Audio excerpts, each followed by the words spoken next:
अस्सलाम वालेकुम दोस्तों, आज 3-4 बड़ी खास खबरें हैं। सबसे पहली खबर यह है कि पाकिस्तान सुपर लीग के एक ऑडिशन में top wicket taker Pakistani cricketer अब पाकिस्तान छोड़ के किसी और देश चले गए हैं और अगले साल से उस देश की तरफ से खेलने के एलिजिबल हो जाएंगे।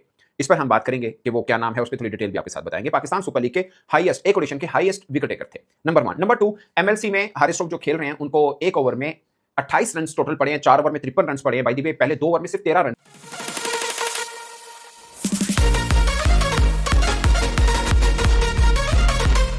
बल्कि टी20 वर्ल्ड लीग जितनी भी चल रही है उसमें एक रिकॉर्ड भी टूटा है कि हाईएस्ट 267 रन भी एक और मैच में चेज हुए हैं। वो हारिस वाला मैच नहीं मगर किसी और मैच में भी चेज हुए हैं, तो इसके ऊपर भी थोड़ी सी बातचीत करेंगे। नंबर 3, पाकिस्तानी क्रिकेटर्स को पैडल खेलना लाजमी करार दिया है क्योंकि आकिब जावेद कहते हैं कि इस गेम से खिलाड़ियों की और कुछ नहीं तो फील्डिंग जरूर बेहतर हो पाएगी, फिटनेस बेहतर होगी। इसके ऊपर बात करेंगे। नंबर 4, आकिब जावेद का आपने एक इंटरव्यू सुना होगा, उसमें उन्होंने कहा था कि सिलेक्टर्स को जाके डोमेस्टिक मैच खेलने की क्या जरूरत है, वो तो टीवी पे भी देख सकते हैं, तो वहां से भी अंदाजा लगा लेंगे। वैसे भी हमने एक ऐसा सिस्टम बना दिया है कि उस सिस्टम से ही पता चल जाएगा एआई का कि कौन से खिलाड़ी की कारकर्दगी कैसी है, उसके मुताबिक टीम की सिलेक्शन हो जाया करेगी। तो सिलेक्टर को जाने की तो जरूरत नहीं है। अगर सिलेक्टर को जाकर पत्तों की या शेखुपुरा में जाकर डोमेस्टिक मैच देखने की जरूरत नहीं है तो सिलेक्टर को अपने वेस्ट इंडीज टीम के साथ क्यों भेजा?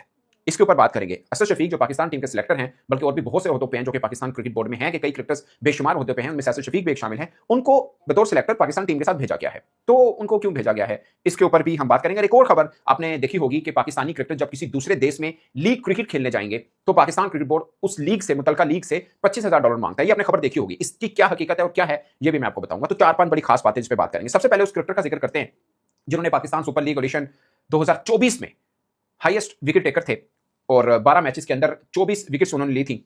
बाय द वे, अभी भी टी20 ब्लास्ट जो कि इंग्लैंड का डोमेस्टिक टूर्नामेंट है उसके अंदर भी 12 मैचेस में 20 विकेट्स लिए हैं और स्पिनर्स में जॉइंट हाईएस्ट विकेट टेकर हैं। अगर चूंकि टीम बाहर हो गई है मगर 12 मैचेस में 20 विकेट्स के साथ, जैसे पाकिस्तानी अगर आप बॉलर्स की बात करें तो हसन अली 27 विकेट्स के साथ सरफहरिस्त है, मगर अगर सिर्फ स्पिनर्स की बात करें तो 12 मैचेस में 20 विकेट्स हैं इनकी और जॉइंट हाईएस्ट अमंग स्पिनर्स की बात करें, वैसे 5वें नंबर पर हैं ओवरऑल बॉलर्स में, मगर स्पिनर्स में among joint highest wicket taker हैं और दूसरा केल्विन हैरिसन है जो कि उनकी भी 20 विकेट्स हैं। सो ये है, इन्होंने 2024 पाकिस्तान सुपर लीग ऑडिशन में सबसे ज्यादा विकेट्स ली थी जो कि 24 विकेट्स बनती हैं। उसके बाद पाकिस्तान टीम में नाम नहीं आया था, उसके ऊपर भी काफी चर्चा रही और फिर बाद में आपको याद होगा कि वहाब रियाज के साथ भी एक इशू जनरेट हुआ था और क्रिकेटर ने कंप्लेन भी की थी पाकिस्तान क्रिकेट बोर्ड के चेयरमैन को कि मेरे साथ ज्यादती हुई, बाकी सब मैटर्स हुए हैं। और फिर ये भी एक बात सामने आई थी कि वहाब रियाज ने कहा था कि मैं देखता हूं तुम कैसे खेलते हो। तो इस मामले में ये जो खबरें मीडिया रिपोर्ट्स में सामने आई थी, मैं जिक्र कर रहा हूं उसामा मीर का, वो आखिरी मैच 2024 में पाकिस्तान के लिए खेले हुए थे। अब उनकी शादी चूंकि इंग्लैंड में हुई है और उनको जल्द पासपोर्ट भी इंग्लैंड का मिल जाएगा और 2027 यानी अगले साल से वो जब इंग्लैंड में खेलेंगे तो वो लोकल क्रिकेटर के तौर पर खेलेंगे। जैसे अभी जफर गोहर लोकल क्रिकेटर के तौर पर खेल रहे हैं, मोहम्मद आमिर लोकल क्रिकेटर के तौर पर खेल रहे हैं। इससे पहले वैसे माजी की बात करें तो अजहर महमूद भी खेले हैं, अगर मैं गलत नहीं हूं तो शायद यासिर अराफात भी खेले हैं।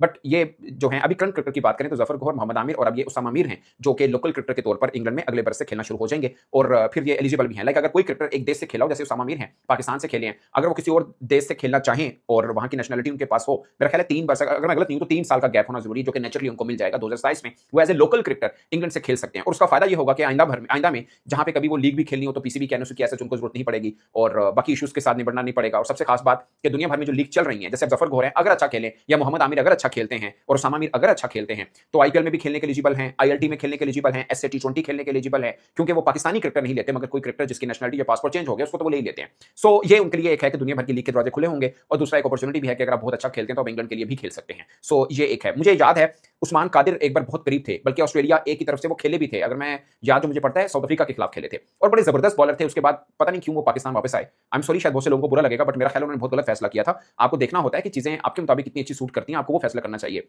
बाकी ठीक है, हर एक की ख्वाहिश होती है अपने देश की तरफ से खेलना, बट अगर देश ना खिलाना चाहे तो फिर आप क्या करेंगे? अपने करियर को खराब तो नहीं करना। बट उस्मान कादिर ने किया, वो वापस आए पाकिस्तान अपने कप्तान बाबर आजम के कहने पर और बाद में फिर उनको लगातार चांस नहीं मिल पाए और वो ना उधर के रहे ना इधर के हम, वो वाला सीन बना उनका। सो मुझे लगता है कि अब उसामा मीर हैं वो इंग्लैंड शिफ्ट हो चुके हुए हैं और शायद इसी साल में उनका पासपोर्ट भी आ जाएगा और अगले साल से वो लोकल क्रिकेटर के तौर पर भी खेलेंगे, फिर वो एलिजिबल भी हो जाएंगे। सो ये सिचुएशन है जो कि ऑफ कोर्स बड़ी अफसोसनाक है पाकिस्तान के लिए कि एक अच्छे खासे क्रिकेटर पाकिस्तान खेले भी हुए हैं और एक अच्छा फ्यूचर भी लोगों ने प्रेडिक्ट किया कि बड़े अच्छे बॉलर के तौर पर वो हो सकते हैं, बट बाद में इशू बना और इशू सॉर्ट आउट नहीं कर पाया पाकिस्तान क्रिकेट बोर्ड। मैं तो यही कहूंगा, मैं ये नहीं कह रहा कि पाकिस्तान खेलते तो बड़ा ये होता और वो होता, बट एटलीस्ट किसी भी क्रिकेटर का, वो चाहे बहुत अच्छा है चाहे अच्छा नहीं है चाहे एवरेज है, अगर इशू चल रहे हैं तो वो सॉर्ट आउट होने चाहिए ताकि क्रिकेटर्स के लिए अपने देश के लिए खेलने की कोई उम्मीद तो उन तक रहे। वो ये ना दिल बर्दाश्त हो कि यार यहाँ तो बारी नहीं आनी मेरी क्योंकि मेरिट वाला चक्कर ही नहीं है तो हम बाहर ही जाते हैं, फिर ऐसा माहौल ना बने जो कि बना और काफी क्रिकेटर चल भी गए, कोई अमेरिका चला गया, कोई इंग्लैंड चला गया, ये वाले मामला हुए हैं और ये पहले से चल रहा है। इस बार तो थोड़ा ज्यादा कह लें आप, लेकिन पहले भी इस तरह होते रहे मामला। अब आते हैं नंबर 2, एमएलसी के एक मैच में सैन फ्रांसिस्को की तरफ से खेलते हैं हारिस रऊफ और 19वां ओवर कर रहे थे, सामने रोमन पॉवेल खड़े थे वेस्ट इंडियन, उन्होंने 4 छक्के लगाए। आप इसको अब लगातार कह सकते हैं या नहीं कह सकते टेक्निकली, क्योंकि उस बीच में वाइड बॉल्स भी की हारिस रऊफ ने, लेकिन 4 छक्के उन्होंने मारे और उस ओवर में कलेक्टिवली 28 रन बनाए थे रोमन पावल ने, और 187 रन्स बनाए उनकी टीम ने, और हारिस रऊफ की टीम 180 रन्स बना सकी, 7 स्कोर से हारे। और उस पूरे मैच में दोनों टीम की तरफ से सबसे ज्यादा रन अगर किसी को हुए तो वो हारिस रऊफ को हुए, और उनकी टीम 7 रन से मैच हार गई है। और 2 ओवर में सिर्फ 13 रन दिए थे हारिस रऊफ ने, उसके बाद टोटल 4 ओवर में 53 रन उनको हुए हैं। समझ लीजिए कि 2 ओवर में एक तरह से 40 रन उन्होंने खाए हैं। अच्छा, एमएलसी के एक और एलिमिनेटर में मुंबई इंडिया न्यूयॉर्क और वाशिंगटन फ्रीडम के दरमियान एक मैच में बहुत से रिकॉर्ड बने हैं, मैं मुख्तसरन आपको बता देता हूं। इससे पहले पंजाब किंग्स और दिल्ली के दरमियान मैच में 267 रन चेज हुआ है आईपीएल में, मगर यहां पर 266 चेज हुआ है, मगर यहां पे 267 चेज करते हुए 270 रन किए हैं वाशिंगटन फ्रीडम ने। और पहला मैच है टी20 की हिस्ट्री का जिसमें एक मैच के अंदर 300 बने हैं। इसमें एंड्रे घोष ने किया, स्टीव स्मिथ ने किया और निकोलस पोलन जिसने 31 बॉल के ऊपर 100 किया। अगर उनकी टीम हारी मगर उन्होंने भी सेंचुरी रन बनाई। और इसके अलावा स्टीव स्मिथ और एंड्रे घोष के दरमियान 241 रन की पार्टनरशिप भी लगी, और ये रिकॉर्ड तोड़ा विराट कोहली का शायद डुप्लेसी के साथ 233 रन की पार्टनरशिप का, और ये यहाँ पे 241 रन की पार्टनरशिप बनी है। 51 छक्के लगे एक मैच में, ये भी एक रिकॉर्ड है। सो हाई स्कोरिंग मैचेस हुए एमएलसी में, और वाशिंगटन जो फ्रीडम है वो टीम जो है वो जीती है। अब आते हैं पैडल के ऊपर। पाकिस्तानी क्रिकेटर्स जो हैं वो पैडल गेम भी खेलते हैं। मैंने देखा है पाकिस्तानी क्रिकेटर को बैडमिंटन खेलते हुए भी, दूसरी गेम में ट्रेनिंग के दौरान तो फुटबॉल थोड़ी मुख्तसरन वार्म अप के तौर पर खेलते हैं, और भी कुछ गेम्स खेलते हैं, और पैडल गेम आप शुरू की है। और आकिब जुवैद का मानना है कि इससे ऑन द टो है ये गेम भी, एक तरह से टेनिस की तरह आप वाकई लेट तक खेल सकते हैं, क्योंकि रात को आर्टिफिशियल लाइट्स लगा के, मसनूई रोशनी लगा के अकेडमी के अंदर पाकिस्तानी क्रिकेटर ये गेम खेलते हैं। सो फिटनेस वाला मामला भी रहता है, और फील्डिंग बेहतर हो सकती है बकौल आकिब जुवैद के। एक जैसे बोलते हैं कि एक एक्टिविटी और नहीं शुरू की, और तमाम क्रिकेटर्स को कहा कि ये गेम आपने लाजमी खेली।